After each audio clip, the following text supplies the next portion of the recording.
আসসালামু আলাইকুম রহমতুল্লাহ। আবারও চলে এলাম আজকে জুমার দিনের স্পেশাল নতুন একটা কালেকশন নিয়ে। দেখতেই পাচ্ছেন, এটা কিন্তু এখন পাকিস্তানি ভাইরাল ড্রেস আনস্টিচের মধ্যে সবচেয়ে বেশি কিন্তু এখন এটা চলতেছে হোয়াইট গোল্ডের মধ্যে চিনন জর্জেটের ভিতরে।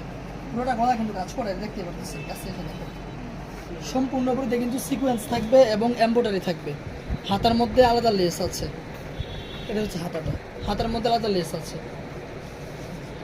এটার দুপাট্টাটা কিন্তু অনেক সুন্দর, অনেক সুন্দর, কারণ দোনো সাইডেই কিরিকাটা। এতদিন কিন্তু অনেক দোপাট্টা দেখেছেন, কিন্তু এটার মতো না, দোনো সাইডে কিন্তু কেরি আছে, কেরি কাটতে হবে না। অনেক দোপাট্টা নিয়ে কাটতে হয়, এটা কাটার প্রয়োজন নাই। এটার মধ্যে 4টি কালার অ্যাভেলেবেল আছে আমাদের কাছে, যে কোনো কালার পছন্দ হয় নিতে পারেন। আমাদের দোকানের ঠিকানা হচ্ছে আবিদারিন ফ্যাশন, ভাইভাই প্লাজা, নিচতলা 4 নম্বরই, দোকান নং 43, কলেজ রোড, 2500 বাজার, 2500 নারায়ণগঞ্জ। আর আপনি চাইলে কিন্তু অনলাইনের মাধ্যমে সারা বাংলাদেশের যে কোনো জায়গায় হোম ডেলিভারি নিতে পারতেছেন। ধন্যবাদ, সাথেই থাকবেন। ভালো লাগলে অবশ্যই আপডেট পেতে আমাদের চ্যানেল অথবা টিকটক পেজ সাবস্ক্রাইব